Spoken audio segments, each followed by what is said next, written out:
Good evening, and welcome to Laguna Beach Historical Society, our 5th program this year. We're so excited to have everyone here tonight, and we're so excited to have our viewers out through Cox Television this evening. And I would like to thank the Board of Directors of the Laguna Beach Historical Society for always supporting and encouraging new programs, for the volunteers that assist with us every week to keep the Murphy Smith Bungalow open to the public, and to our membership, our business members, and our family members for supporting us in our programs and always providing us with new ideas for programs and photographs for us to scan into our archives that can continue to expand. I'd like to thank our City Council for supporting us each year with a grant that helps us maintain the Murphy Smith Bungalow and helps us pay for the rent to take on programs such as this evening. I'd also like to thank Cox Television for organizing this and helping us archive this really important dialogue this evening. We're very excited about this, and I would particularly like to thank our board member, Jean Felder, who is sitting at the screen, for being so gracious and pulling together the PowerPoint that supports this program this evening. And with that, I would like to invite board member Eric Jessen to take over and introduce the speakers, the panel this evening. Thank you, Eric. Thank you. Chalice opened the studio gallery, which was later renamed Chalice Gallery, in 1950, first commercial art gallery. Prior to that, arriving in Laguna Beach in 1946, Chalice rented space for a frame shop from Councilman and Temple Hills developer Harold Reed. Reed owned the property where Ralph's Market is now at Clio Street and South Coast Boulevard.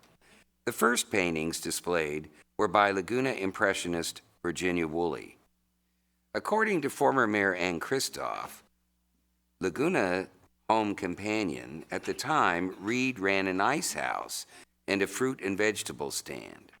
Chalice would convert the vegetable stand into a frame shop, buy Reed's framing equipment, and pay rent, $60 a month. Eugene Crane is a significant art collector. California Holiday, the Eugene Crane Collection, was a major art exhibition at the Laguna Art Museum in 2002. The Crane Collection includes artists known as the California School, including Rex Brandt, Phil Dike, and Millard Sheets. The collection began in the early 60s when Crane met artist Rex Brandt at the artist's home in Corona del Mar. And our program this evening will be moderated by Laguna Beach Art Museum Curator of Collections, the eminent Janet Blake. And if I may suggest, for those, we certainly welcome comments and questions, but in order to do so, we ask that you step forward to the lectern. And if you're just a whole bunch of you just dying to say something, well, then please line up so that we don't lose time, because we are being broadcast live on C-SPAN this evening, the C-SPAN channel at least. Cox. Thank you. Janet? Thank you. So what I'm going to do is give you a little brief history to remind everybody who may not be aware of the early history of Laguna Beach and how it developed into an art colony. I also want to add that I think part of the reason I'm the moderator is because since 1981 I've been the curator for Mr. Crane. And so it was through him that I met many other people in the art world and slowly but surely developed a specialty in California art history of the early 20th century. Jean has a slide up here, which you can read pretty well, that talks about the development of Laguna Beach as a little community. And you'll see there, it says Norman St. Clair visits Laguna Beach in 1900. Norman St. Clair was actually an architect who lived in Los Angeles. And his wife was at an optician's or an ophthalmologist's office and overheard a couple ladies talking about Laguna Beach and how wonderful it was. And she went home and told her husband, and he came down here, which in order to do so, you took the train to El Toro and then the stagecoach down to the town. And he came down here and made some paintings of the community and actually exhibited them. So he's probably one of the first artists to seriously paint here.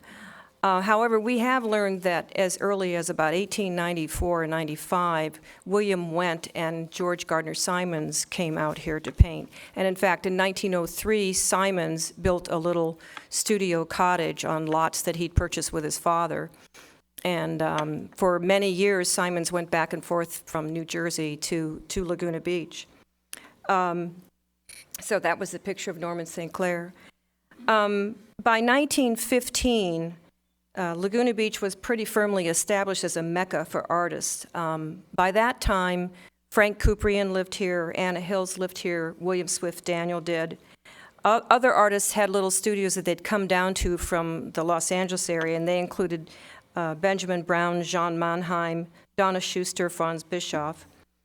And bought lots from Simon's father. And he had been living in Los Angeles with his wife, Julia Bracken Went, who was a sculptor. And he finally built a home for them here in 1918. Now, by that time, the artists were kind of just, opening their studios to visitors and selling works that way. But they felt that maybe they needed to do something more substantial and as a group. Edgar Payne had moved into the area in 1917, and so he recognized the need for a community art gallery. And so this little pavilion, which you could go back and show it again, it was a little one-room pavilion on the grounds of the Hotel Laguna, and it had been used as a Sunday school, a meeting room, like a town hall. They think that perhaps there was an art exhibit there at one time of students. But Payne prevailed upon Joseph Yock, who owned the hotel. Could the artists have the pavilion to use as a gallery? And so he gave them permission, and the artists themselves began to remodel it in order for it to serve as an art gallery. Words passed through the community, through the minutes of the city council, and they started getting donations from other artists, citizens, and even summer visitors. Payne hosted a planning meeting at his home, and in July of 1918, they began working in earnest. It took them about 2 weeks, and the little structure was transformed. If you want to see what it really kind of looks like, you can come up to Laguna Art Museum and go up to the top, the third floor. There's a little model that was built in the 1930s, which is a wonderful model that shows the interior, and in it are miniature paintings and little figures of some of these early artists. And actually, some of the paintings are genuine miniatures that were made by the artists themselves.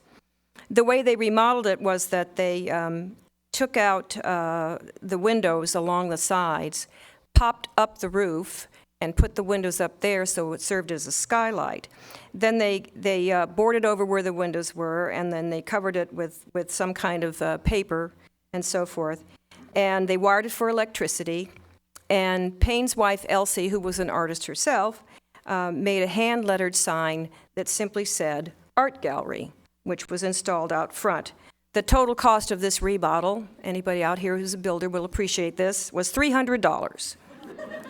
So, and we have a couple first-person accounts of the activities, most notably from Frank Kuprian and also from William Griffith, who was one of the presidents of the Art Association. Frank recalled their work in an article published in the Los Angeles Times. Quote, in the summer of 1918, we fixed up the ramshackle old building with the assistance of Nick Ish. Now, Nick was the brother-in-law to Joseph Yock, and Nick is actually the grandfather of Jane Jans, who may be in the audience, I'm not sure, but she's a very active historian in Laguna. Kuprian said, first we drove the bats out of the building. Then we built a skylight in the roof. We whitewashed the walls and oiled the floors. Later on, we had a sewing bee with all the ladies of the town present and covered the walls with burlap. Everybody worked like Trojans. So they had their first exhibition on July 27, 1918. 25 artists were represented with 100 works. Within 3 weeks, and we have documentation on this in the archives of the museum, over 2,000 people visited the gallery. So this prompted them to say, well, if we're going to keep this going, we need an art association to do so, some kind of organization. So on August 20th of 1918, Edgar and Elsie Payne, Frank Kuprian, William Wendt, Emily White, Anna Hills, Roy Clarkson Coleman, and Conway Griffith met at the gallery to discuss creating an art association that would allow the gallery to be a permanent institution. Anna Hills became the temporary chairman, and a constitution was drafted adopting the name of the organization as the Laguna Beach Art Association. Article 2 stated that the object of the Art Association is as follows. 1, to maintain a permanent art gallery. 2, to advance the knowledge and interest in art and to create a spirit of cooperation and fellowship between painter and public. Sounds like what a gallery might do, right, Richard? And 3, as often as possible, to have lectures or talks by visiting artists, writers, musicians, and others of note, given at our Saturday night receptions. See, the Art Association not only included visual artists, it included writers and musicians as well. They often had like poetry readings on Saturday night. They had 2 classes of membership, active and honorary. Active members were both artists and laymen who paid annual dues of $1. Officers included a president, selected from the resident artists, a first vice president, who also had to be a resident, second vice president, lay member, secretary, treasurer, and a custodian who would manage the gallery. Payne was elected the first president, and Anna Hills the vice president. They scheduled monthly exhibitions. Each exhibition would have a jury appointed by an advisory committee consisting of officers and other members. Resident artists could have 2 large, no larger than 28 by 36 inches, 2 large paintings and 2 small paintings, which would be no larger than 10 by 14. And these are typical little paintings that they often did en plein air, and just real quick sketches. The initial enrollment had 150 members, of which 35 were artists. More than half the membership were residents of Los Angeles and vicinity. But according to Anna Hills, quote, very naturally belonged to us because of frequent sketching trips to our then quaint little village. This she wrote in 1929. In 1932, William Griffith gave a radio address over KFI, and he recalled this early times in Laguna Beach. Those were happy days. The art gallery was the center of all social activities, and numerous were the parties, lectures, and contests held there. We needed a piano, so artist Max Wazorek gave a painting for which Louis Dans traded for a piano. And you can see that piano in the model, and in that photograph that Jean had earlier, you can see the piano in the foreground with the drape on it. That's the piano. Griffith said there was a spirit of fellowship in the whole community. When William Wendt returned from a year in Europe in November 1927, the whole village turned out to welcome him home with a parade and a banquet. The Laguna Beach Art Association was incorporated in 1920. It was broadly oriented toward visual arts, music, and drama. Committees were established for all areas of interest. Joseph Yock allowed the association to use the little pavilion building rent-free until late 1922. At that time, they initiated an entrance fee to help pay the rent of 10 cents.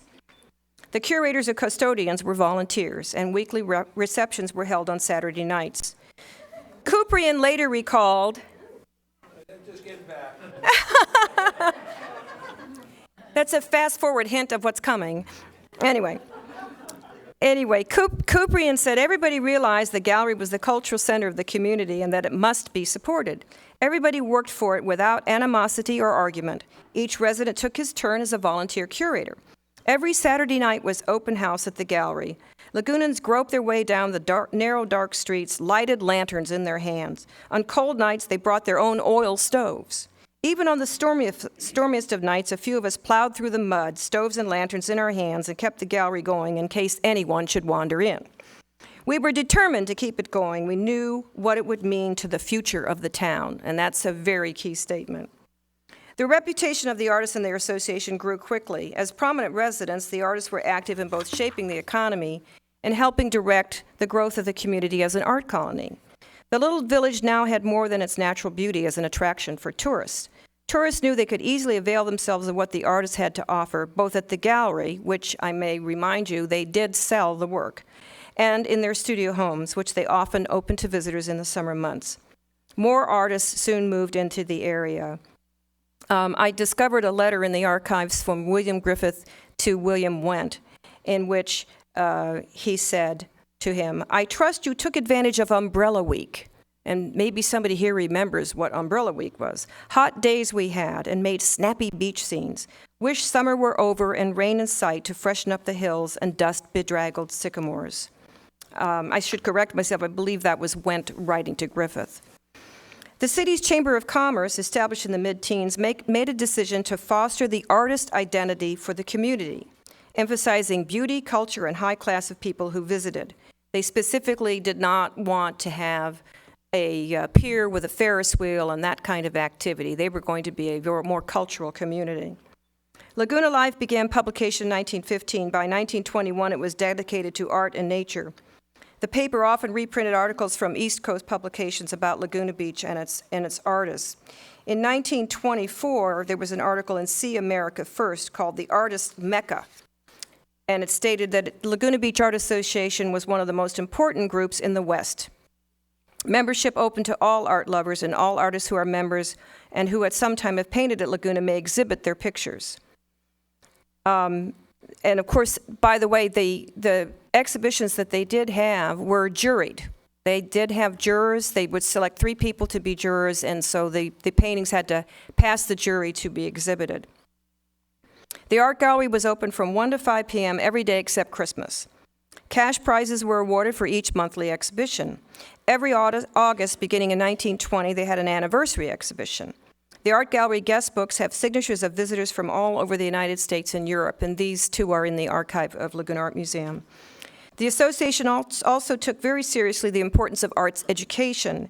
Beginning about 1921, association artists donated works to the Laguna Beach schools, and the art gallery exhibited student work. The association formed a committee to assist with instruction because the school district had no art teacher. Students visited the gallery to hear lectures on art. They also organized exhibitions that were sent outside of Laguna Beach, including ones to the Orange County Fair. And in addition, they maintained continuous changing exhibitions at St. Anne's Inn in Santa Ana. The 1920s proved to be a period of rapid growth and development for the community and the Art Association. And almost from the beginning, they planned to build a permanent fireproof gallery. The little wooden gallery, of course, was in a grove of eucalyptus trees. In 1921, they accepted a design for a structure from the architect Myron Hunt. Anna Hills, in the 1920s, was president on 3 different occasions, and she not only was a wonderful artist, she was a great leader as well. And she was chairman of the Building Fund Committee, and William Went, Eleanor Colburn, and Thomas Hunt made up the Site Selection Committee. They quickly dismissed the idea of building it in the canyon, a wise move. In the spring of 1923, Howard Heisler offered to them the property at the corner of Old Coast Road and Cliff Drive. It was valued at $4,000. And he essentially sold them the land and took back a mortgage for $2,000 and donated $2,000. So they had a $2,000 mortgage on the land. Anna Hill said, all Lagunites are looking forward to this art gallery as an institution which for all time shall add its influence and service to the community and to the world at large in the encouragement of the finer expressions of human activity. They began fundraising in earnest, had musical performances, lectures. They had an Indian pageant in 1921. By 1926, they'd paid for the land, and then they intensified their fundraising efforts to raise $10,000 to build the building. In July 1927, they realized $4,400 at St. Anne's dinner and reception, an auction of what they called little paintings, these little 10 by 14s. The 10th anniversary exhibition at the Pavilion Gallery, there wasn't enough space for the art, and so they displayed 24 paintings at the hotel as well. They broke ground for the new gallery in August 1928, and thanks to Tom Pulley, we have an image of the building under construction. And you can see that center large gallery, which has a skylight in the roof. And if you come up to the museum and go into what we call the steel gallery, that's that gallery. So that's still original to the original building. Construction was completed, and they opened their first exhibition at the gallery on February 16, 1929, to lots of fanfare from the city of Laguna Beach. They renamed 4 streets after the leading artist. And Griffith, in his radio address, looked back on this. It was just 3 years earlier that they'd opened. He said, "Our gallery is the first unit of a more elaborate plan. The interior is one of the best lighted galleries to be found in the state." Of course, what he hadn't noticed yet was that the skylight kept leaking. And Anna Hills wrote to the architect. There's a wonderful letter that's in the archives where she's writing to him about the leaking skylight, and how she's also consulted with the director of the Santa Barbara Museum of Art, which had a similar construction. And he gave her some suggestions, and she said, "We tried all these suggestions, but it leaks merrily on," which I thought was pretty funny. But we've had problems with the skylight, too. So he then said, "What has been built is well done of solid reinforced concrete, and our architects, Hunt and Chalmers, have plans for a more elaborate exterior with other galleries and a patio where work on sculpture may be shown. We have an unfinished basement, which we hope to finish in the future to show prints. The basement was finished in 1934. The present building has now been in use for 4 years, and today when you drive south on the new State Highway, you come into a much larger and more modern Laguna. Don't drive too fast. We now have speed cops, and you might pass us by. For on the cliff, just before going downgrade in the business section of the town, stands a large concrete building, in front of which is the familiar Auto Club sign marked Art Gallery. I don't know if it was the same sign that Elsie Payne had made or not." He continued, "Stop. There's a large parking place on the ocean front," which of course is now Las Brisas. "As many as 17,000 other people have stopped within 1 year to visit our gallery." In the future, in 1951, they enlarged the building. The Art Association continued to sell paintings all the way up into the 70s. This was a way they could raise funds to keep it going.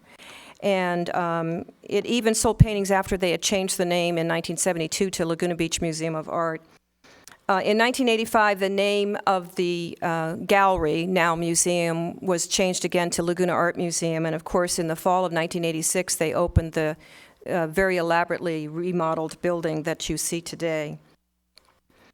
The community today still carries some of the charm of those early days. You can drive around and see a lot of homes that are just pretty much the same way they were. The little pavilion gallery was actually moved and is now an extension to a home that Rick Balzer can give you the address for, and he's in the audience. So that's what happened to it. And so then more galleries started coming in, perhaps, and the most notable being Richard. And Richard began with a frame shop, and I will turn it over to him to continue. I might mention, Richard, Thank you the so image up very here much. is from, look at the image, because I've snuck this in on you. I found it.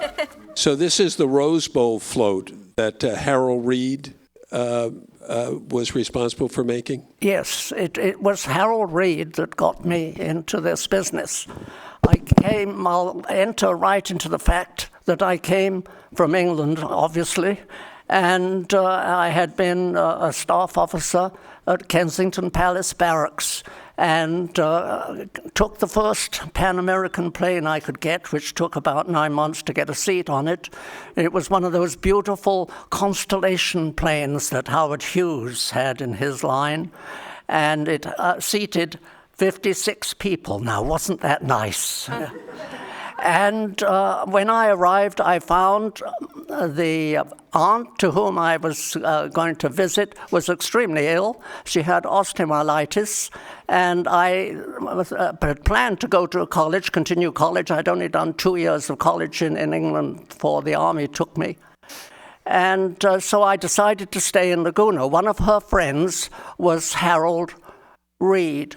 And he had a very pretty daughter who made ceramics. Now, Janet hasn't mentioned that we had an industry in Laguna Beach during the war, and it was the ceramic industry. There were about 8 or 9 potteries, Brayton and many others, also one in Corona del Mar, and they sold knickknacks, wall sconces, dinnerware, because during the war, the population made money that they'd never seen before, and there was nothing to buy. So Laguna did extremely well selling ceramics. And when I came in 1946, the industry was still going fairly strong, and there was the Art Association. Now, the Art Association was created to help artists sell paintings. And I've got to tell you that membership was a huge sum of $2. And they did extremely well. And as Janet has just told you, it was somewhere in 72 that it became a museum. And so, therefore, the artists didn't have places to exhibit their works. And I thought, well, maybe I could show some paintings in the little frame shop that I decided to operate. I knew nothing about framing. And I had this vegetable stand that Harold Reed said, well, you could make that into a stand, a little studio. It only had one wall, and I had to build the walls, the frontage and everything. And one of the walls was long and white, and people would come by and say, what's going to happen here? And I said, well, it's going to be a frame studio. Harold Reed told me that he framed the works of the famous painters such as William Went and Couperin. We know them all. They're all listed. And he did the framing through the Depression, and he survived in the Depression. And the fact that he had survived in the Depression indicated to me I might be able to make a go of it. I opened on the 1st of June in 1946. I had only just finished putting the windows in the glass. I hadn't yet made a frame. And yet business came to my door to such an extent that I had to employ people who knew even less than myself. But I managed to muddle my way through, and I never had a work that we created returned. We used to do elaborate carving, and Harold Reed taught me gold leafing, and it was interesting. And people said, well, you've got that lovely white wall, why don't you hang pictures on it? And one of the first artists to come along was Virginia Woolley, and also an artist called Bennett Bradbury. And Bennett Bradbury painted seascapes. Now, seascapes are a touchy subject, because I will tell you that sometime in the 60s there was a long article in the Los Angeles Times indicating that Laguna consisted of a lot of little shops selling seascapes. And they looked down on Laguna Beach. And it is really only in the last 10 years or so that we have pulled ourselves up by our bootstraps and made a name for Laguna Beach as a center where genuine fine art can be found. And Harold Reed would only let me have, we wouldn't let me have a lease. And finally, I moved to 1350 on South Coast Boulevard, and committed myself to a mortgage, which I just wondered how on earth I would be able to pay. But here I'm going to add something about Laguna that touches in the period that Janice has been talking about, and that is that there was no coast highway. There was no bridge at Aliso.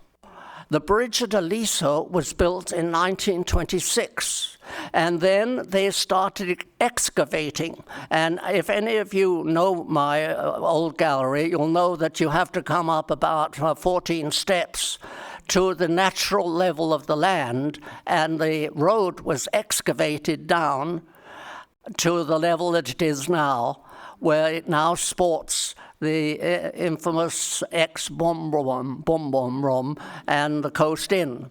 And as I committed myself to buy this property, I found that it was ideal for a little apartment in the back, so I built on the back a storeroom, which eventually became an apartment, and I there reside in peace in my old age, looking at the pelicans fly by, and I find it very soothing and away from all the frustrations of running a gallery.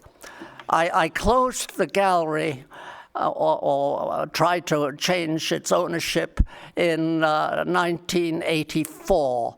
That was an early time to retire. I was only 64 then, but frankly, my health from hanging millions of paintings was deteriorating, and I just decided to pass it on to my secretary, who was Mrs. Olson. And I've got to tell you that to this day, she has left a legacy of a lovely family, the Myers, who live in Laguna, in San Juan Capistrano. And it is Allison, who is my dear friend, who looks after me in my decrepitude. And she does it so genuinely, I wanted to bring her name up. Well, anyway, thanks to Gene. Now, first I've got to thank Gene. He put an enormous amount of time in coming and picking through boxes of paraphernalia and documents, and shows you a picture now of one of the brochures we produced. And right now you're looking at the work of Ray Fries, whom I represented in the 1960s and who we lost only, I think, last year. You'll find my talk tonight is a little muddled, but that's part of getting old. You don't keep a straight and narrow connection. But at least I've got through that Laguna used to be a very lovely little town. And it still is a lovely little town, but it was quaint. There was no water, and in the turn of the century there was no electricity. There were a couple of wells, but mainly they had to cart the water in. The main entry into Laguna Beach was through the Canyon Road, and you'll see an article in the folder, if you've got the folder that Gene so adequately produced. It talks about a gentleman who provided transportation on an old truck that's maximum speed was 10 miles an hour. And you can imagine coming through the canyon on rutted dirt roads to Laguna. But people came to Laguna, and they loved to camp during the summer. And all where we now have our window to the sea were tents. And later they built a ballroom, and you may have noticed on some postcards that there are signs of dancing, ballroom dancing. And that went on until about 1946, and then they turned it into a bowling alley. And then we had the city council decide that it was time to buy that frontage. And I want to put a word in here for who paid for that, because it was $26 million. And that was a lot of money. And I have to tell you that the City Council arranged that the Festival of Arts profits would be used to pay that off. And it was paid off, I think, 2 or 3 years ago. So we have much to thank the Festival of Arts and its board of directors. One of the board of directors was Mr. Roy Ropp. I represented him. His art was I don't like to be critical, but fair. And he was the one that you want to remember as starting the Festival of Arts. And he started the Festival of Arts. I wish my daughter was here because she could give me that. She is there? When did she start the Festival of Arts? Roy started the pageant of the masters. He directed the one in 1935. And it grew and grew until Williamson designed the bowl as you see it now. And it has now got to a stage where they need funds for renovation. But of course, in my opinion, the profits from the pageant of the masters should have gone to upkeep and maintenance of the Festival of Arts. And here I can put this in, it's nothing to do with art galleries, but many of the artists survived very well on the great crowds that came to the pageant of the masters. And there was one time that I was asked to be a censor. And I said, no, that's a censor. Why? I was a censor. And in those days, this was in the 60s, audiences were a little uptight, and if there were any suggestion of any genital area exposed, or even one single pubic hair, it would be banned. And certain artists were banned, so they decided to have a censorship parade, a censorship body, which consisted of Andy Wing, whom we lost recently, and yours truly, which is probably more infamous, because I remember exhibiting works where a certain gentleman who wanted to impose himself as a censor in Laguna came by to see whether the works that I had put in the window were too suggestive. But times have changed. And we get along now with complete nudity done in a tasteful manner. And after all, when you think, what is the ideal subject for a painter to work on? Landscape or the figure? And you will find the figure was very, very popular in Grecian times. And here I'm going to tell you that, do you realize what the oldest profession in the world is? It's not what you think it is, ladies. It is painting or drawing. We go back 2.5 million years when rough-looking people with shaggy hair were scrawling drawings on walls of caves, and thus told us in these days what sort of animals there were. And so, in other words, history is absolutely entwined with art. So those of you who are artists here, you are carrying on the tradition of writing history by applying some tool and making a picture of the subject that you see. And so I like to think that art galleries are extremely important in educating people to different styles of art. Now, the Los Angeles Times article took both sides, but mainly I have to tell you that the establishment, the art establishment, which is the universities, the reviewers of important newspapers, and the schools, look down on art that isn't original, and they think it's a lot of people copying other people and painting seascapes.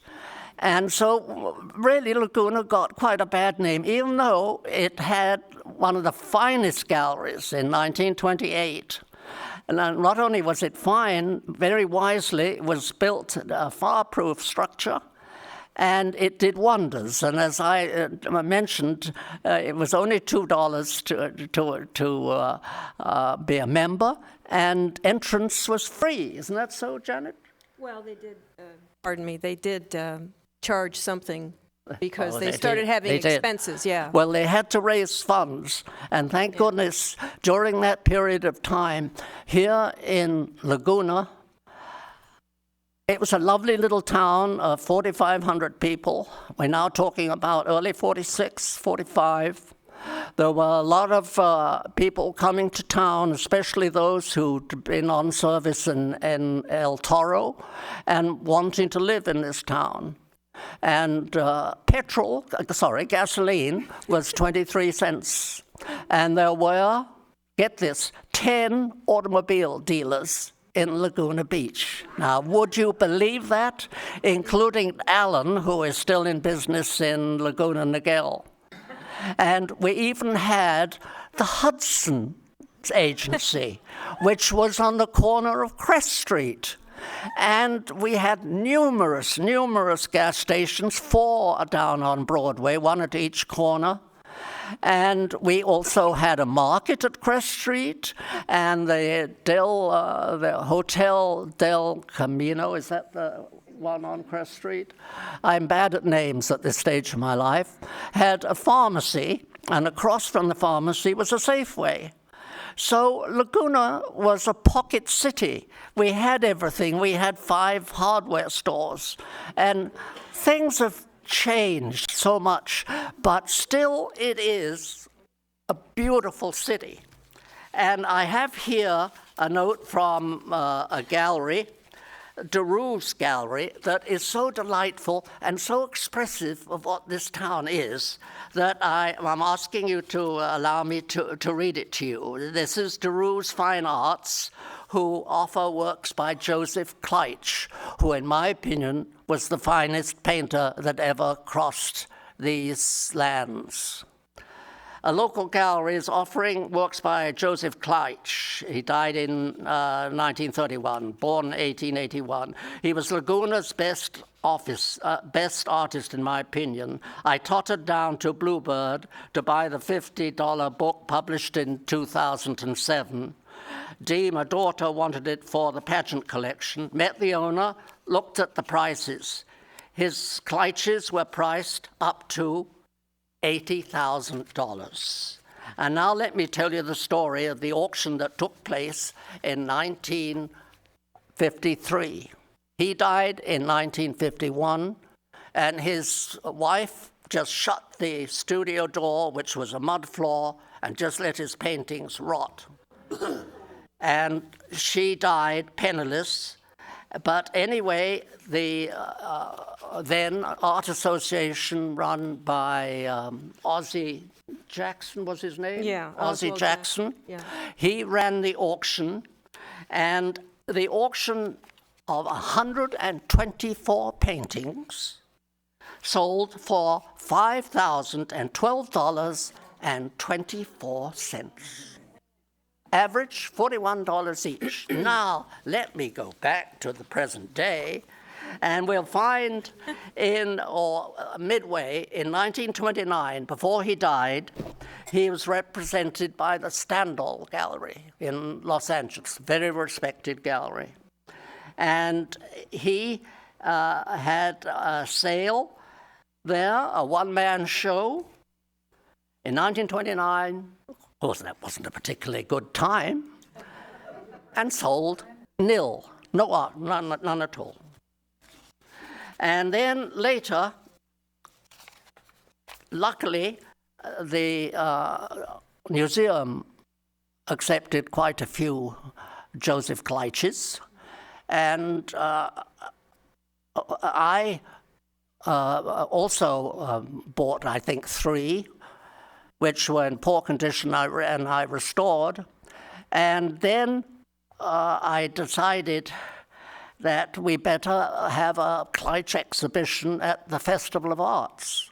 And in those days in the Festival of Arts, in the 60s, we would have a national competition, and I think it was a very healthy idea. So we would get people entering works, famous people entering works for competition, and a fairly substantial prize. My daughter would be able to tell you what the prize was, I can't remember. But nevertheless, I showed 7 of his glorious paintings, and I showed them on the outside rim of the exhibition. The center part of the green at the festival grounds was enclosed into a separate exhibition of the results of this competition. How many did I sell? None whatsoever. And so also in the files, I don't know if they're in the files of the Art Museum, there is a letter from Mr. Kleitsch saying to Sandal, you haven't paid me for 3 months, please come up with some money. Yeah, that's correct. Yes, Yes, that's true. yes. Yeah. Well, anyway, let's go on with this lovely little story. The works seldom sold for more than $250. I'm talking about this to tell you, getting into the fact of when to buy paintings and why to buy paintings, but I'm not there yet. Stendhal didn't sell a single work for him for 3 years before his death. And here am I saying I think he's the best painter. Jean owns one, and I believe he bought it in Yes, Laguna he Beach. Bought it from you. Thank you. I fished for that one. All will be seen, and so we go on. All will be scenes from old Laguna Beach, painted before our present easeful days of good roads, good water, gas and electricity. Old Laguna compelled Lagunites to wade through mud and plow through dust, to import water, to cook with kerosene, to pant up the hills to fight the rattlesnakes, to hang over tottering rails while waiting for their mail. But oh, how beautiful old Laguna was, with its incomparable shoreline, its opalescent sea, its radiant hills. Nobody minded the dust and the mud. Brackish water and the reluctant kerosene for every man, woman, and child was drinking in beauty every day in every pore, and we were all happy. I'm saying you can still drink in this beauty. It is still a divine city. The only city you can compare it with is Carmel or La Jolla, and I think we're tops. They came in flocks, the artists. They painted early and late, they starved, they rejoiced, but they didn't actually die. Some of them, in fact, will live forever because they painted old Laguna in all its beauty. Aesthetically considered, too, many of them are invaluable. RBC comment, it said, I showed 10 of his works at the Laguna Festival and sold none. Going back to this article, Kleitsch painted the ancient shacks, gaunt hotels, sun-baked hills. He was Hungarian, was he not? Yes. And the dreamy sea because he found them beautiful. And so why is it wrong now in modern art to paint beauty? I'm now going to go back to a little encouragement to those who collect art. And if I can find my notes, which are sort of scattered all over the place here.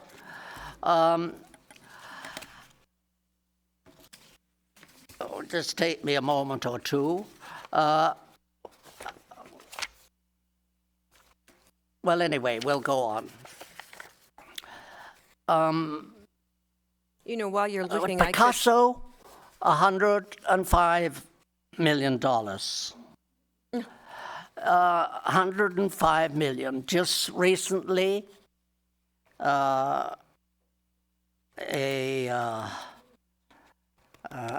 this is one of the problems I got to tell you about getting old. I'm in my 91st year. I don't exactly feel it, except at certain times. But one does find that trying to pick a name out of the blue sometimes is difficult. So we'll get to that later. So what I'm trying to tell you that if you really want to buy, to invest, you have to wait 40 years. And very shortly, Mr. Crane will tell you how and why. So I think you've listened to me for a while. I'm going to come back and tell you lots more. But I'm going to tell you that Rex Brandt, who is in Mallets, which was printed in 1928 with Millard Sheets, and with Phil Dyke in 1928, mark you, were listed as important artists in the United States of America. He walked into my gallery and asked me to show his work. I didn't invite him.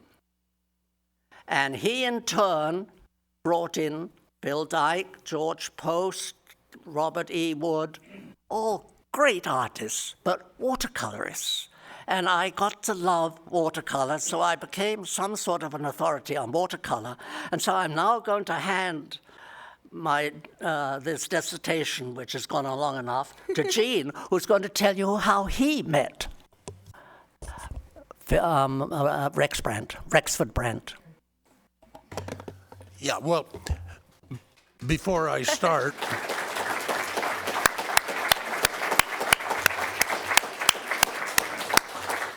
you've already anticipated one thing that I want to say. Nobody can appreciate the importance of Dick Chalice to the School of California Art, that he was so vital in encouraging and in selling during the years that he has been talking about. There's only one other person who had as much influence, I think, on California art as did Dick Chalice, and she happens to be here tonight. Her name is Ruth Westphal, and Ruth, in 1982, resurrected and made absolutely holy, along with the efforts of Joan Irvine, to show a series of California artists that painted literally from the birth of the state in 1849 through 1860 until the time came when they were the teachers of the artists about which I know. So here tonight, whether you know it or not, gang, you're sitting with two legends of California art. If it hadn't been for Ruth, I don't know how long it would have taken the California Impressionists to become important. If it hadn't been for Dick, I don't know how long it would have taken for these other gentlemen, the people and ladies, the people I'm going to give you a very few minutes talk on, to achieve the status that they have achieved. One final thing about Richard. He mentioned Stendhal Gallery, which was one of the great galleries in Los Angeles, had been for years, since almost the turn of the century, 3 or 4. Well, Richard sold more paintings by Roger Kuntz than Stendhal did, and Stendhal was his representative in Los Angeles. Richard, it's impossible to overstate the importance that Dick Chalice was to the art community, particularly the art community of people called the California School or California Watercolor School or what have you, that came along after the California Impressionists that were detailed in Ruth's book. I'm not even deceased yet, Gene. Richard mentioned that Rex Brandt. Rex was became a very close friend of mine. I first met Richard in 1961 when we were involved in a lawsuit, and I was representing one of his former wives at the time. And I was able to meet Richard, and we became very good friends and have remained friends for 50 years.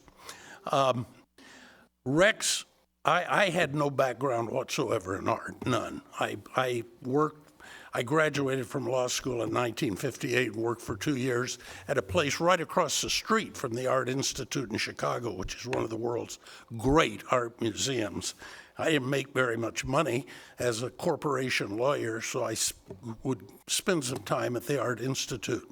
And that was all that I knew about art until I came to California in 1961. And my landlord in Corona del Mar did work for Rex Brand. He was a printer. He was Hendrix Printing.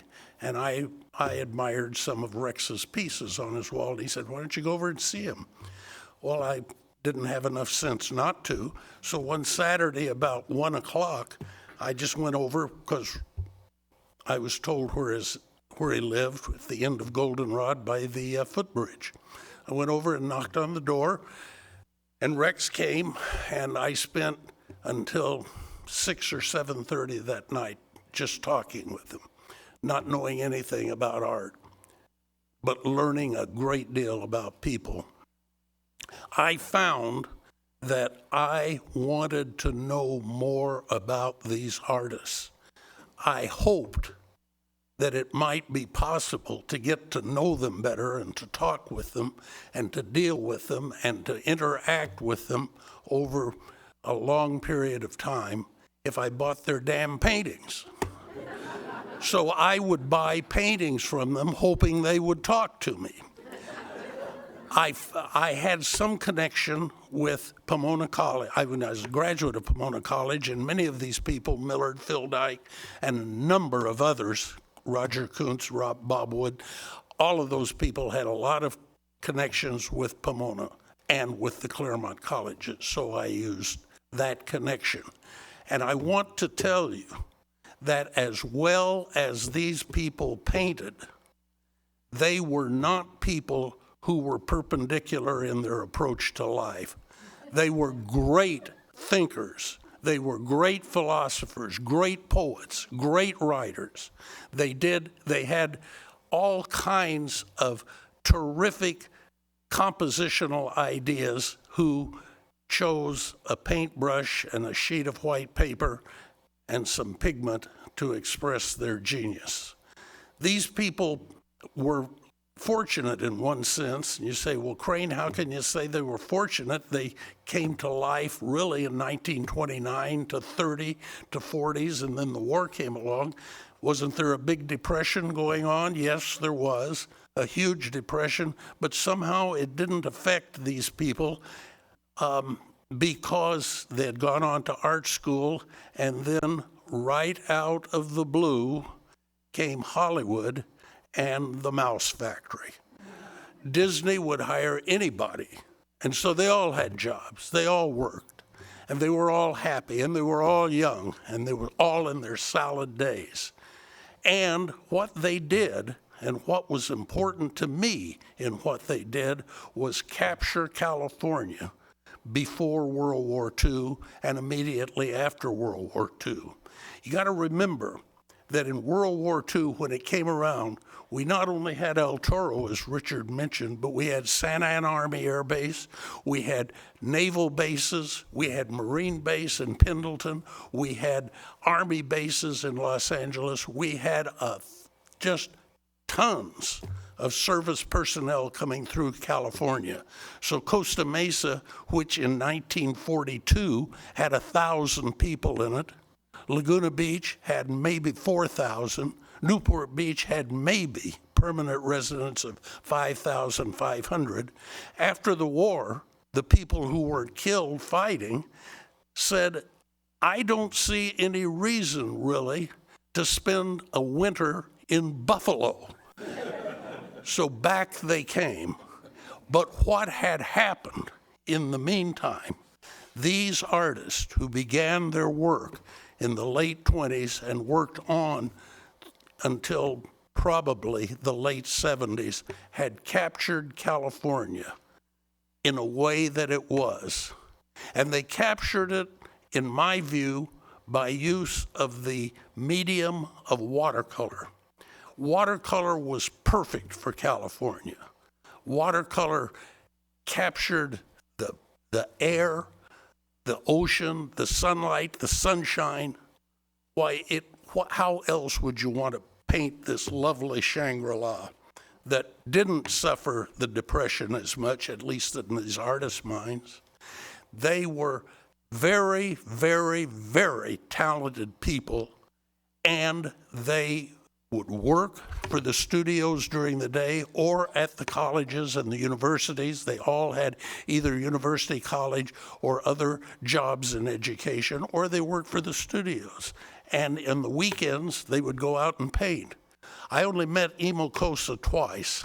Once, Brant and I went up to his home, and he was a big person, a very, very good watercolorist, and it was evening, I recall, and I walked in with Rex very quietly, because Rex knew him pretty well, and there was Emil sitting there with a big palette in front of him, painting the heck out of a watercolor, a 2230 full sheet watercolor, just the happiest man in the world. He said, "Brant, you can't believe this." He said, "I can paint this thing, and I can do it in a couple of hours, and I can sell it for $100. And he thought that was the greatest thing going.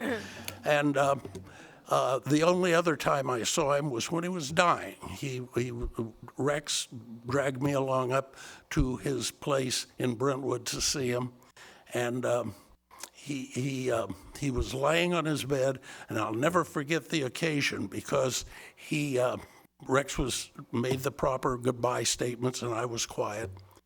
And finally, Rex was about to leave, and Emil pulled him down right in front of him, pulled his face right next to Emil's, and Rex's face were right next to each other. And I'll never forget what Kosa said. He said, "Paint, Brant, paint. Don't ever stop painting." And Rex did that. There were two schools, really. The school that I've mentioned before, that Ruth Westphal, in her book, Plein Air Painters, the Southland, the Green Book, chronicled the people who started really working in California, the famous people who now get tens, if not hundreds of thousands of dollars apiece for their work.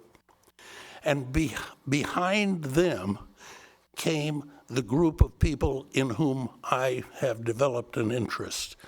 The Brants, the Dykes, the Sheets, the Kosas, the Millers. I mean, you can just go on.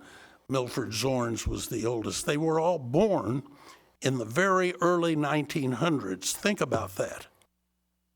California hadn't been a state for 70 years when these people were born.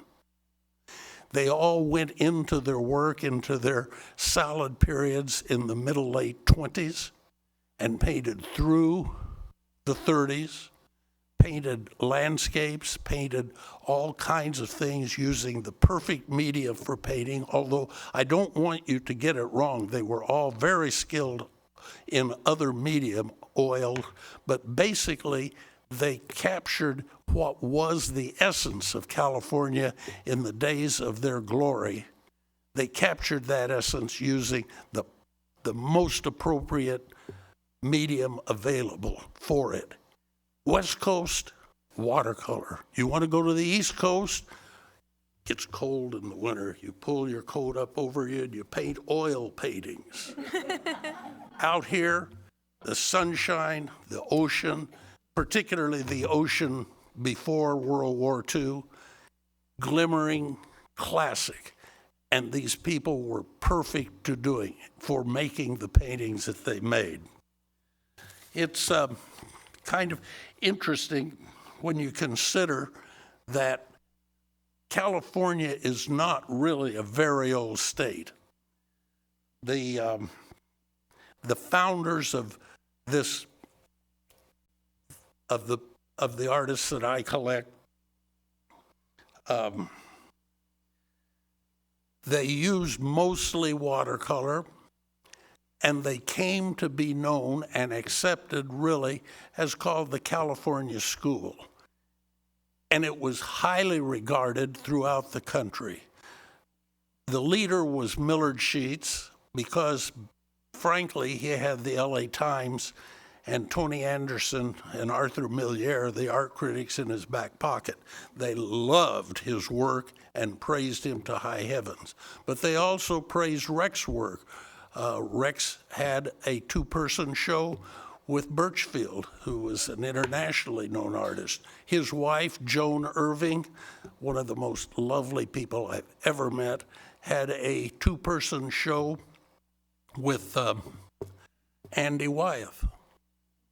So these people were not amateurs in their work.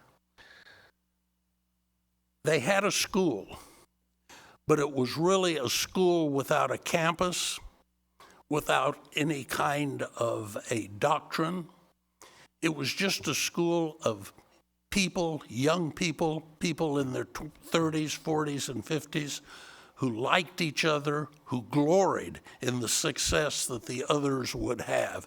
No jealousy, no backbiting, no behind the hand saying of bad things. They were all very close, very friendly, in a very wonderful world. Zorns, Brandt, Tom Craig, Dyke, Sheets, and others of that generation founded this California school. They were the keys of watercolor painting in Southern California, and watercolor painting in Southern California became important to watercolor work, making it a meaningful artistic expression, not just a drawing, not just a sketch, but meaningful artistic work in their founding of the California Watercolor Society, which is now the National Watercolor Society. This school, without a campus, without a manifesto, without a charter, or without a center, but there existed within that school camaraderie, commonality, all expressed by the members of the society in their love, appreciation, and admiration for each other. They developed and showed this in their work, their lifestyles, their beliefs, love of land, sea, sunlight, sunshine. All these elements appear as if by instinct in their work of these people, these artists. It may have been there perhaps even before they were aware of the emotion. Their work clearly indicates a closeness to the land. They often eschewed familiarity with urban schemes. At every stage throughout their long career, their art reveals their enthusiasm and their belief that life's journey was a constant search to discover new ways of expressing emotion. For these artists, success during their odyssey was made possible because of talent and skills. We, their audience, are rewarded and renewed by the results of these explorations. Through their work, they made available to all of us new ways of interpreting our surroundings. They help to install in each and every one of us reasons for living. As a collector, I'm delighted by and have an abiding appreciation and affection for their works. They always express their personal views of the world and, in their view, of the world's essence. These artists appear fully to have accomplished their goals. Thank you.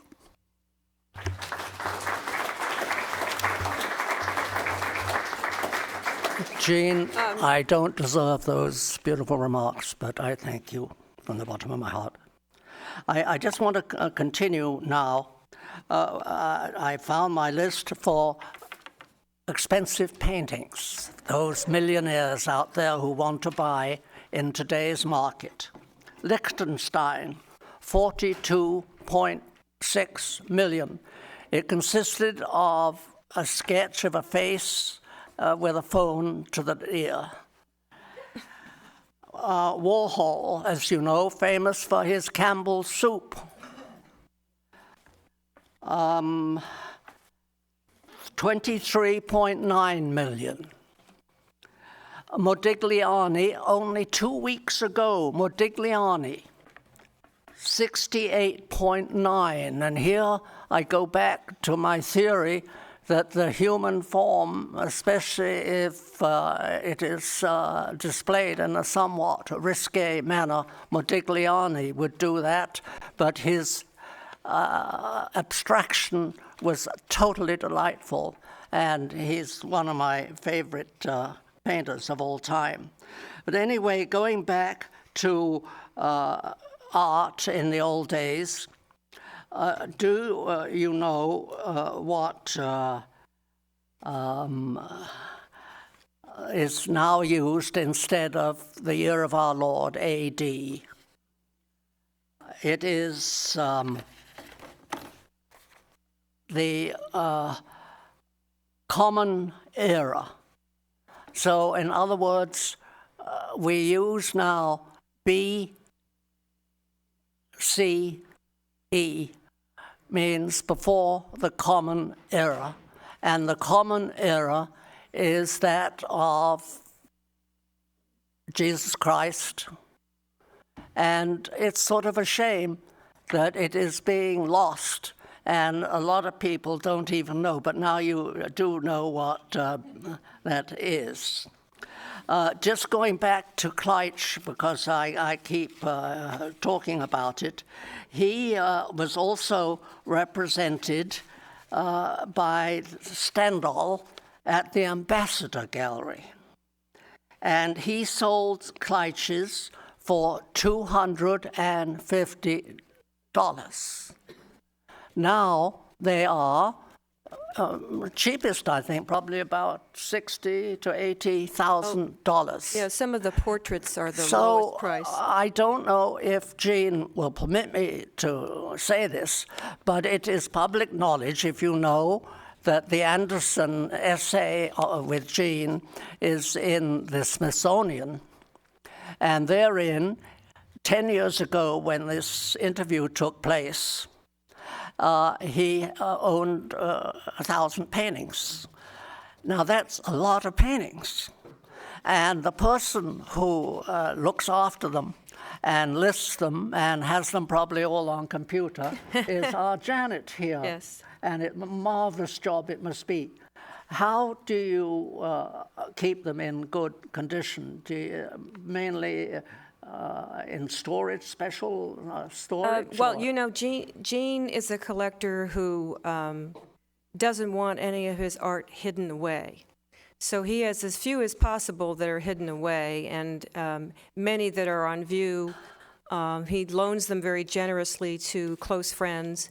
There are 156 paintings at the law offices of Arella Manella in Newport Center, and there are paintings in the Center Club, and paintings in various families' homes, and of course, many, many paintings in his office in Newport Beach. He'll hang them salon style because he just wants them up. He wants to enjoy them because what else would they be for? And you know, Richard represented artists that Gene had begun collecting, and records that I have show that he bought nearly 50 paintings from Richard, and some quite significant paintings. The first Brandt that he bought from Richard is a painting called Coast of Oregon, which is an American Watercolor Society prize winner. He also bought one of the most significant Phil Dike oil paintings from Richard called View of Los Angeles, which is in the American Scene Painting book, and it's Phil's view essentially of Chavez Ravine and looking toward the distant city. and it's a signature work. And when Richard talked about things getting higher in value, I'm sure that if Gene were to put that at auction, which is very unlikely he will do, it would command a pretty high price today, as do some of the others that he owns, that he purchased from Gene Richard. don't sell paintings. So here's an example Collects. of a successful art collector, and a very successful art collector, but also a man with an eye for art. I had very little professional training except in King's College School in Wimbledon, where we were taught art appreciation, and then I was taken to museums. And I got a taste, and of course I continued my education by handling these various artists. And it was thanks to Rex Brandt that Robert E. Wood came. I've got to tell you, that's not Robert Wood, who lived in the house adjacent to the Catholic Church on Temple Terrace. He was an artist who had a great talent for landscape and could turn out a good landscape in a matter of hours, and was frowned upon by the establishment as being a schlocker. Now, I've talked about the perils of art collecting, so that's an intro to what are the perils of art collecting.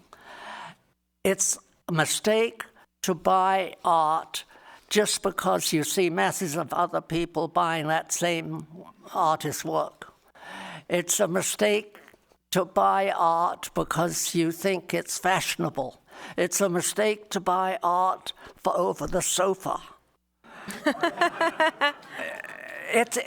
You should buy art because it affects you deeply, that you see that this does something for you, and you realize that it is what work of perhaps a genius. And I consider that Phil Dyke was a genius, Rex Brandt, and a wonderful man who lived in San Francisco, George Post. Now, George Post will be seen if you go to the Wikipedia. I don't know if you go to the Wikipedia. I do, and I check my figures through Wikipedia. There is now an appeal on Wikipedia saying that it is so costly that he may have to make charges. And he's currently, I've forgotten his name, appealing for funds. When you next go on Wikipedia, you will see that appeal. But so, buy art that you're not buying because it's going to increase in value. Gene did not buy with an idea of investment. He bought because of a passion. Right. And that is what he has done. And every time he buys another piece, he savors it. It gets his juices going. And there are a few like that. But the people who buy the art that I was looking at here on my list of a Modigliani for 68.9, that's the highest ever. And here we are, an extreme recession, and yet there are people out there who can afford these fantastic prices. There will always be rich people. There will always be people. Maybe it went to China? Well, no, I don't think necessarily. I still think America has the largest number of billionaires. Millionaires doesn't mean a thing now. Yeah, true. And so what I've got to say is that Joseph Kleitsch, whom I keep harping on, was at the Ambassador Hotel. And I'll put in a little aside that's totally unrelated to art about my own life's experience. My third customer at my little studio in Sleepy Hollow was William Grant Sherry.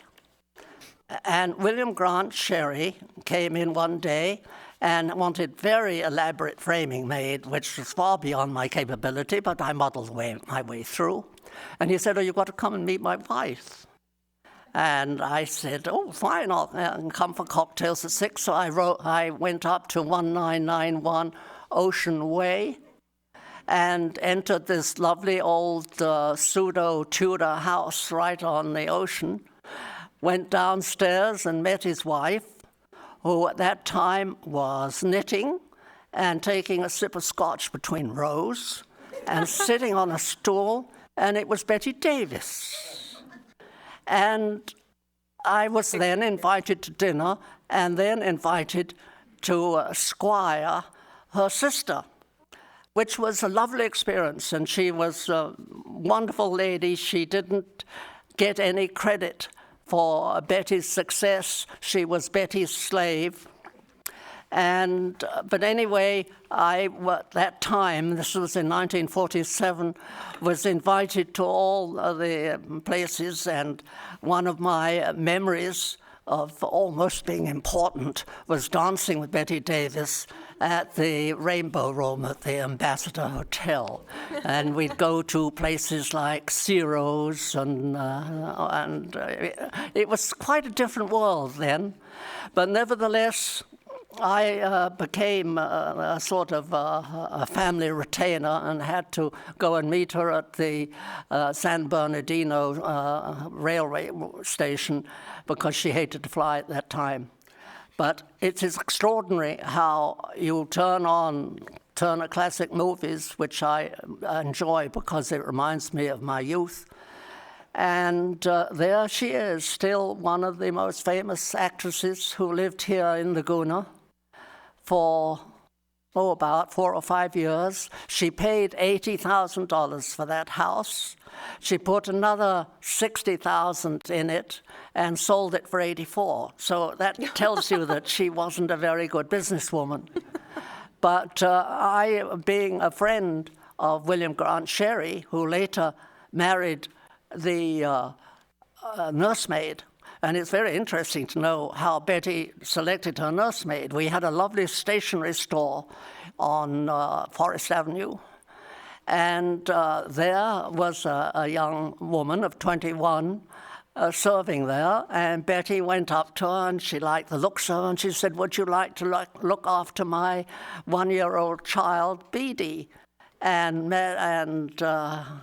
this lady said yes, and she worked for some time, and then I became embroiled in various affairs of the heart, and Betty then eventually became enamored with Gary Merrill, and the nursemaid married Sherry, and they lived reasonably happily ever after. But it was fun, a young 26-year-old guy meeting a famous person and then sort of being looked at when you entered a ballroom just because with whom you were dancing or walking. That's a little aside. You may think after hearing Jean that I should be an extremely wealthy person. I want to put that idea at rest right away. There were times when literally we had some pretty poor years. I never made a loss, but I sometimes made very little. I put down somewhere in the front here a typical catalogue, and this catalogue is of a watercolorist called Richie E. Benson. And he was an extraordinarily successful painter and died of a heart attack in his 50s, and I missed him tremendously.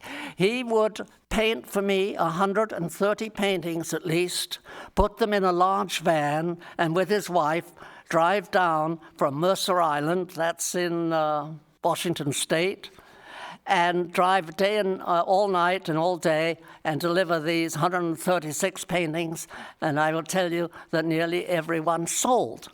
So yes, one can find an artist that is popular, especially with the uneducated in art.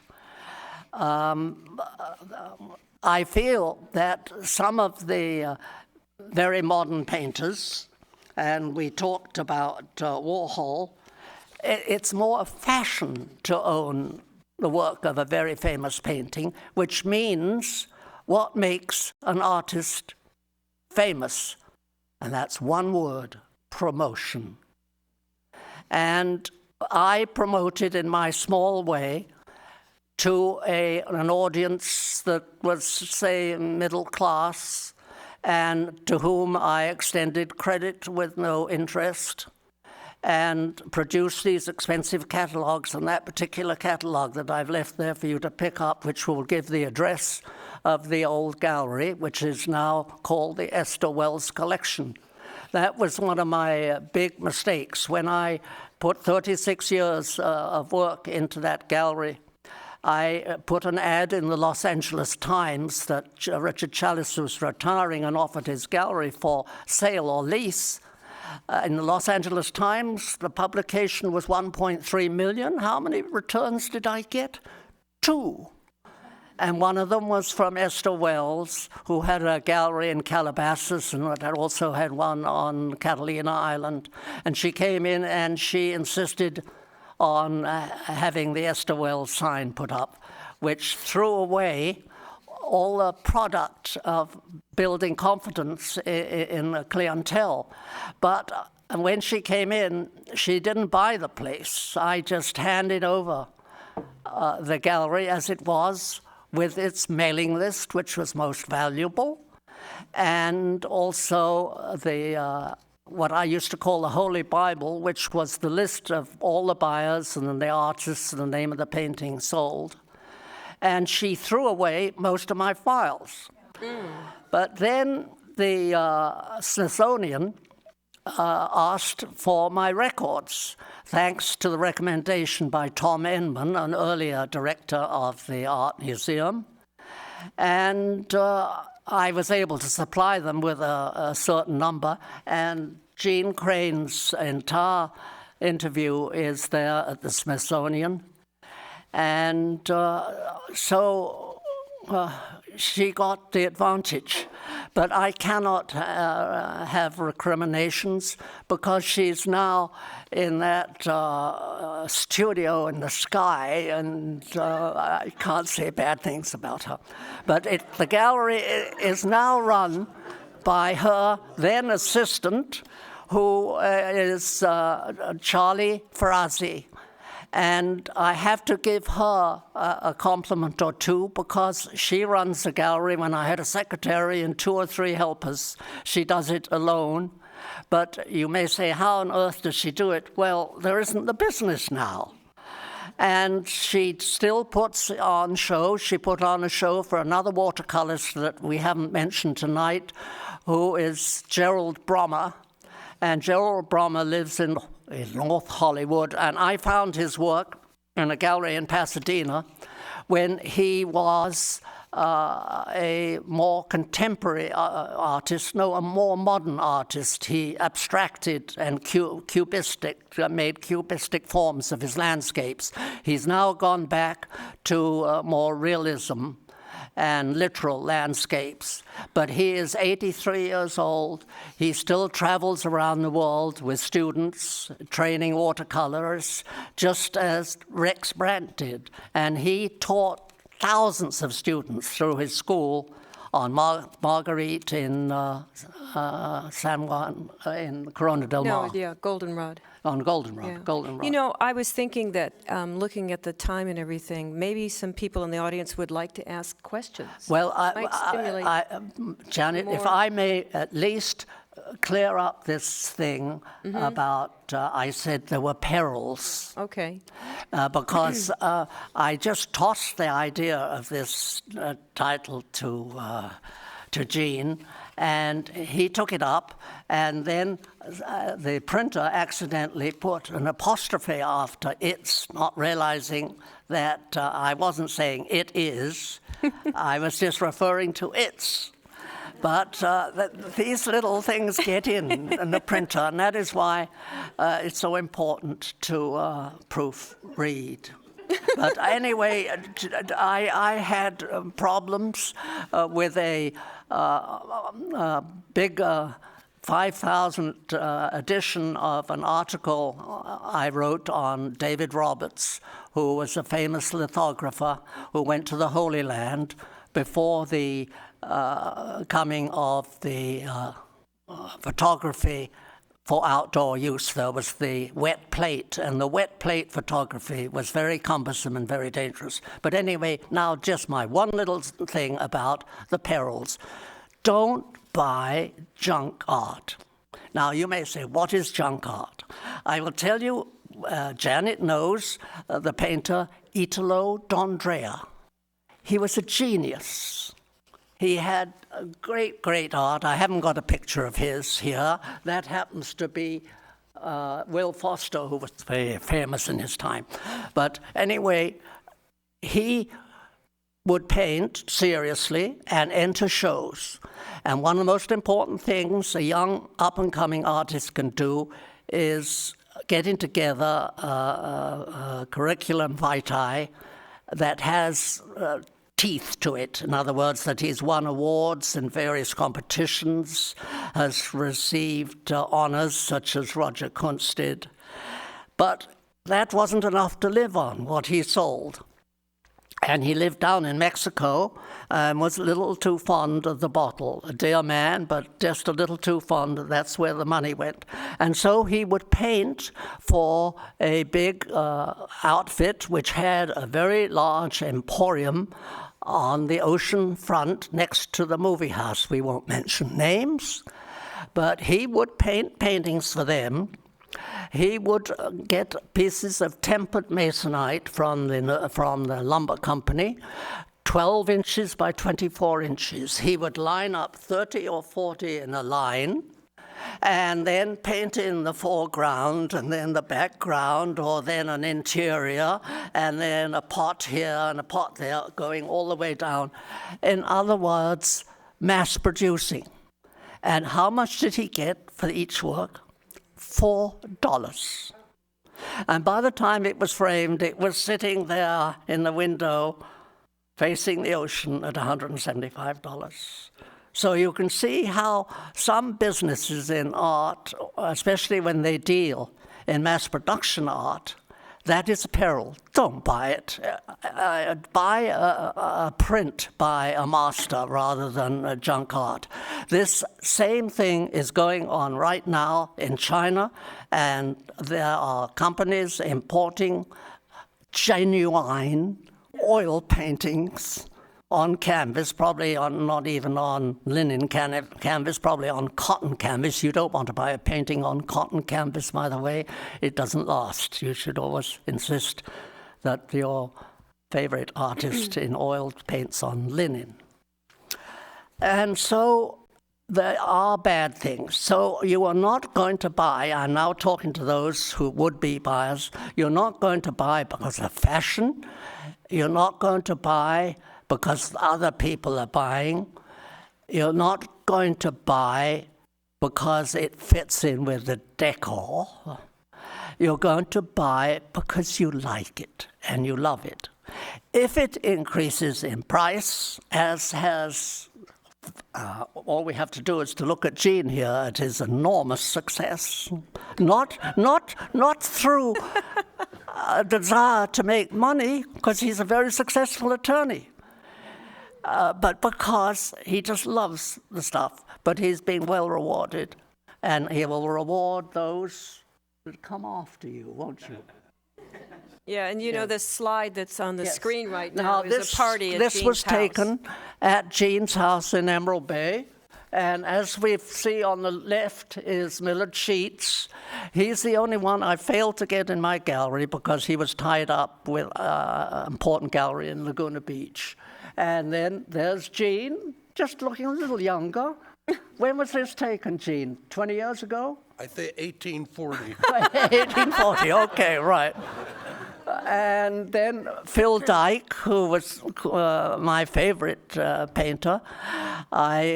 His son, Woody Dyke, is a landscape architect and lives in Laguna, San Clemente. Jane and Robert Wood. Jane survives as widow of Robert E. Wood, who was a brilliant transparent watercolorist. As you know, that most watercolor is transparent. It has not got any texture, any white in it. If it had white in it, it would be called gouache, and it would be opaque. But transparent watercolor bleeds into the paper, and of course the paper on which the watercolorist should paint, it should be made of rag. It should be rag paper, not wood pulp.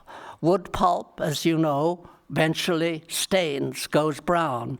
And when you buy, those who buy books should note whether the book is printed on acid-free paper, which means sort of the equivalent of rag paper, or wood pulp. Rex Brandt, the Rex Brandt, he was just marvelous. And he and Phil Dyke both started out after leaving art school commercially.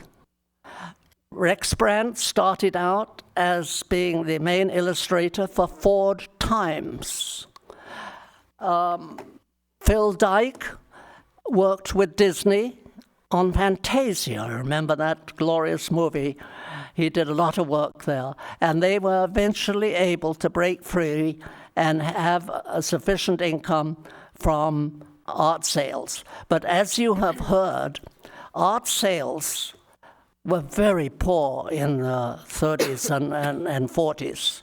And now, almost, I think, they have gone to excess because anything is saleable at the right price.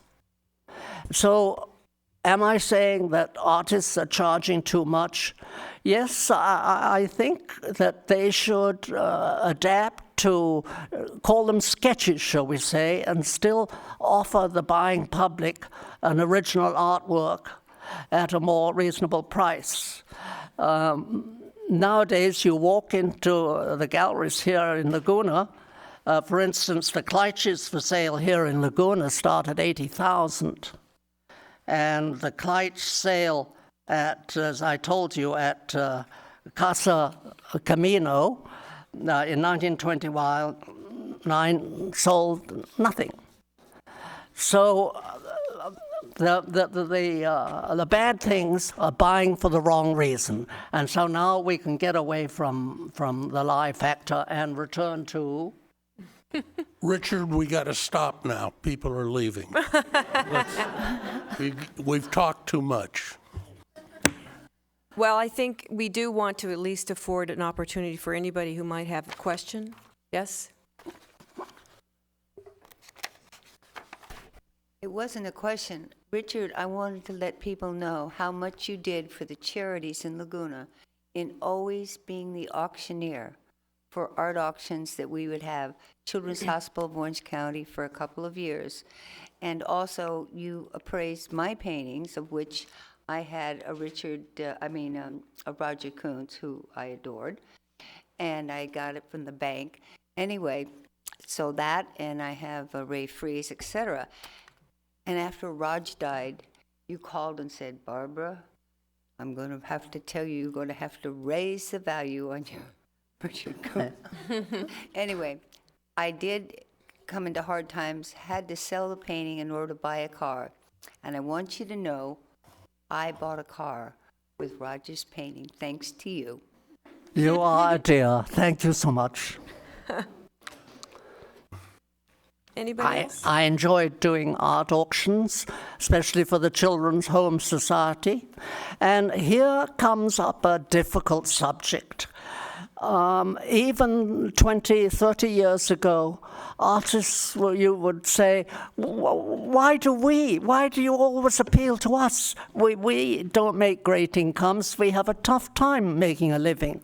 And so when I gave an art auction, I insisted that the artist would get 60%.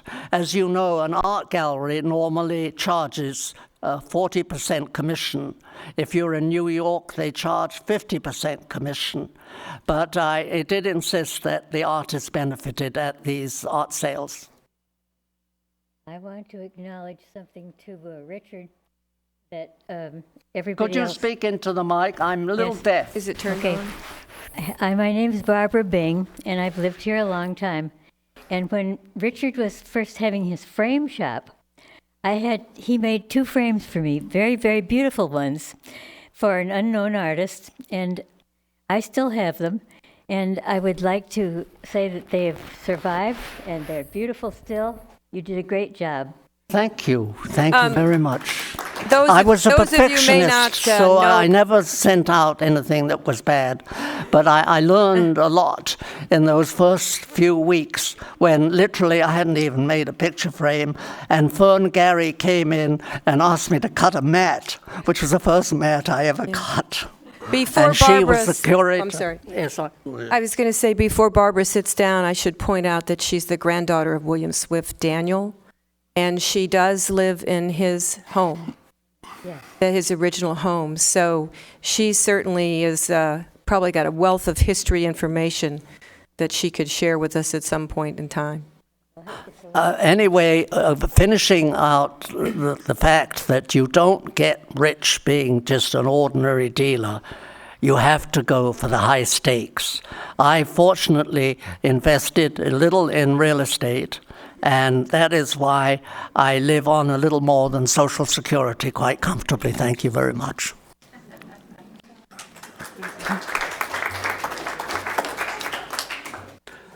I would like to do one commercial. The NAE, the National Endowment for the Arts.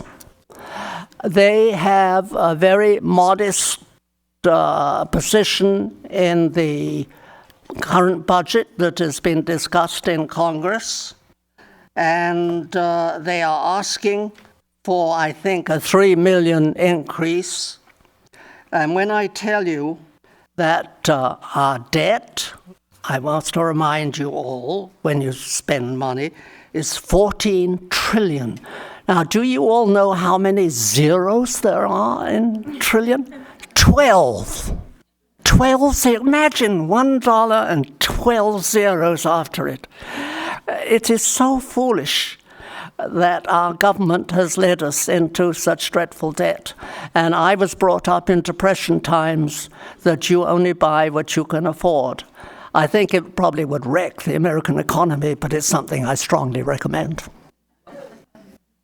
Any other questions, perhaps? There's somebody. Yeah, sorry. Oh, dear. Janet or someone in Janet or someone in the audience, where is that original pavilion located? You know, Rick Balzer is in here. Yeah. It's Okay. at home on 571 Graceland. Okay, and then Mr. Crane, I just wanted to, a couple of things, tell you a couple of things. Bud and Shirley Franklin say hello to you. Bud and Shirley Franklin, Bud and Shirley Franklin say hello to you. say hello to you. Oh, for heaven's sake. You remember them from Do some I time ever? ago? I took Shirley to the senior prom, and I think you. I don't understand why, but she's never spoken to me since. Well, Bud ended up at Pomona, but Shirley did not. I'm not No, sure. Shirley was a gorgeous girl, and Bud was a former judge in Newport Beach, and was 4 years ahead of me at Harbor, and 4 years ahead of me at Pomona College. Yeah, Long live the Sagians. But listen, here's my final question. What is the plan for your collection? I'm going to live forever. Okay. All right. But you're an estate attorney. I figured Oh, you've probably thought this one out. The Laguna Art Museum might be a recipient, or is that? I've been talking with some people out at the Great Museum that is going in at Irvine. They may. I have no real plans. pray every night that my wife will survive me, then she can worry about it. And she Jean actually is going thinks to the live other to thing. 102, I forecast.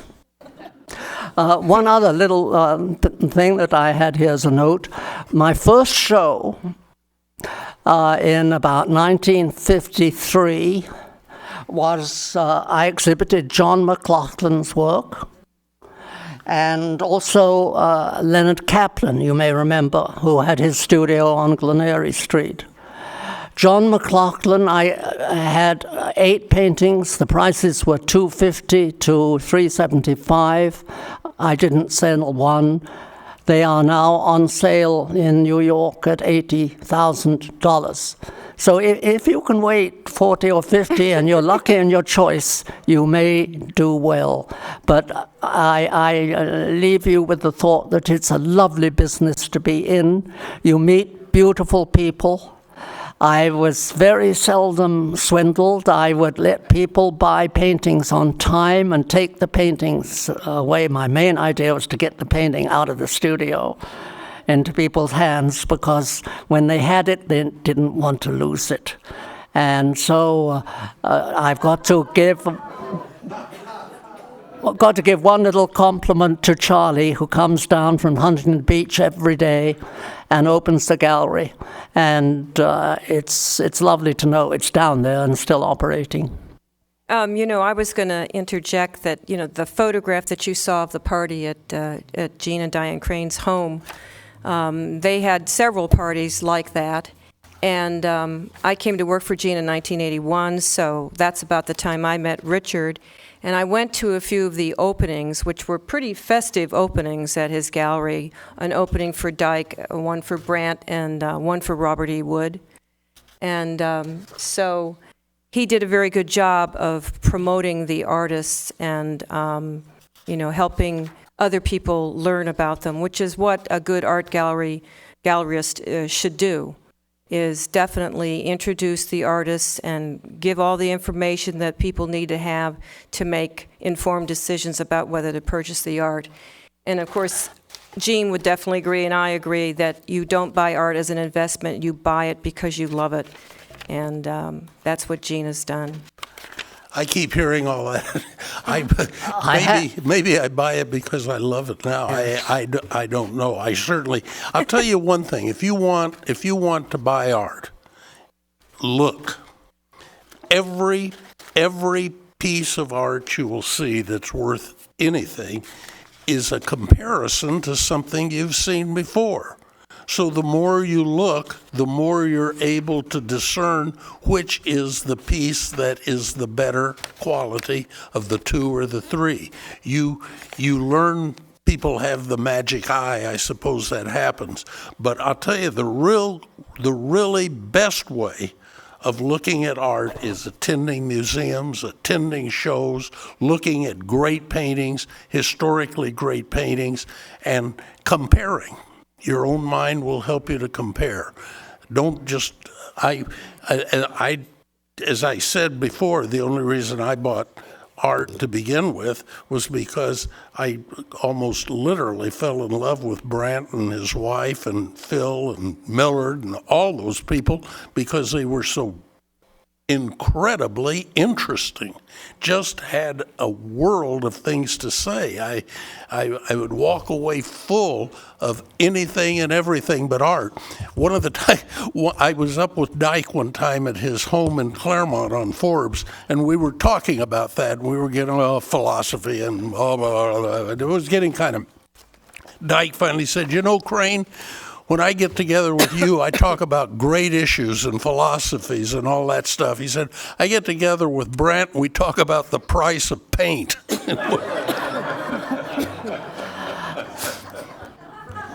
there you are. I have one little bit of useful information I can give you. Sometimes you own a painting that is worth many, many thousands of dollars, and you only paid a few hundred for it. And you decide to give it away as a tax advantage. And so I'm giving you the names of 3 certified appraisers. You don't want to take anybody's recommendation on the value of a painting, because the IRS are very strict in checking out the actual value of a painting. And you will get honest appraisals from these. Our local man is C. Boyd in Laguna at 494-1902. In Pasadena, who have art shows where you will find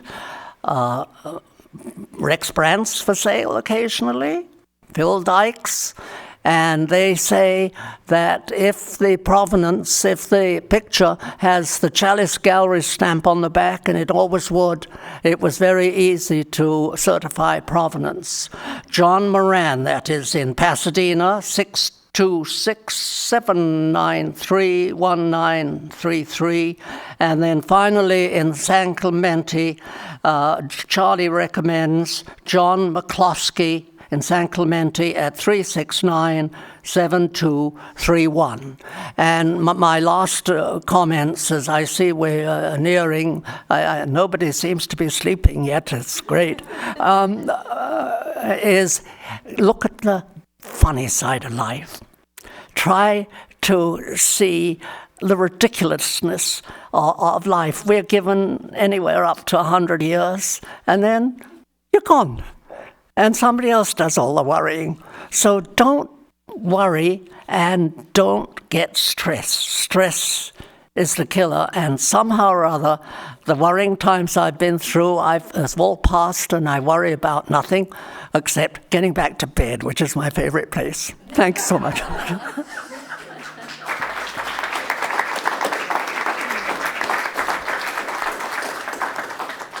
I think that it's fair to say that this 5th program in 2010 will go down in history as one in which we were visited by legends this evening. All 3 of them. Legend of the Laguna Museum, Janet Blake, and Gene Crane, and Richard Chalice, who I must admit I really so much look forward to coming down this evening, because I was one of the first non-Asian employees at Laguna Nursery in the 1960s when Mr. Chalice's gallery was still pretty wet behind the ears. And I remember him scurrying around, and his daughter when she was a young girl, as I was out behind the nursery watering the 5-gallon plants.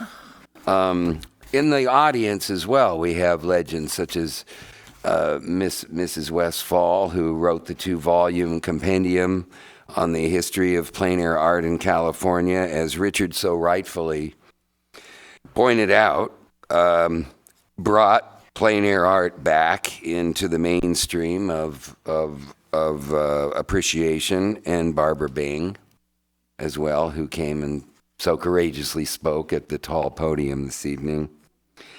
Thank you so much for coming. The Historical Society looks forward to anyone who is interested in joining. The annual membership is $15 per individual, $25 per household, or $50 per business.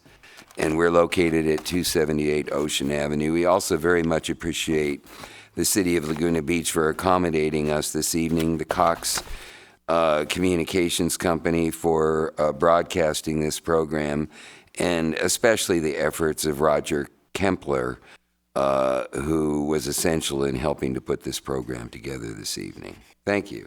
I would like to add one more thing, which is that the director of Laguna Art Museum is in the audience, Bolton Colburn, and his wife, Susan Anderson, who Richard was speaking about earlier, who did the oral history for the Archives of American Art with Gene.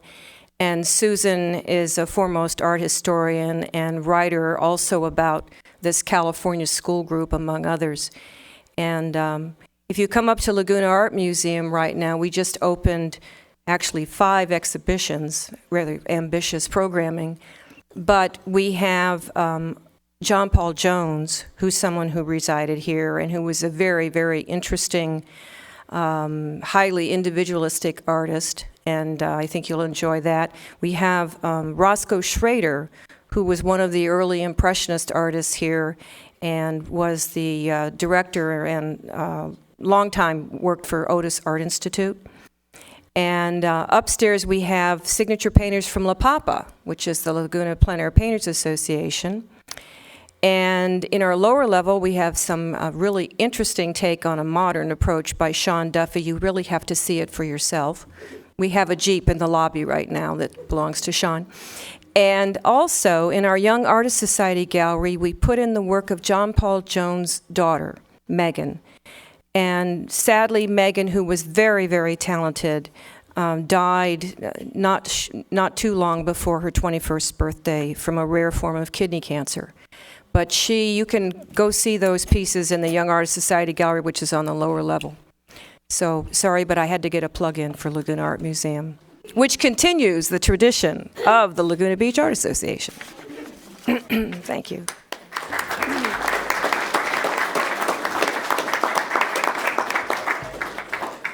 This is to make you laugh.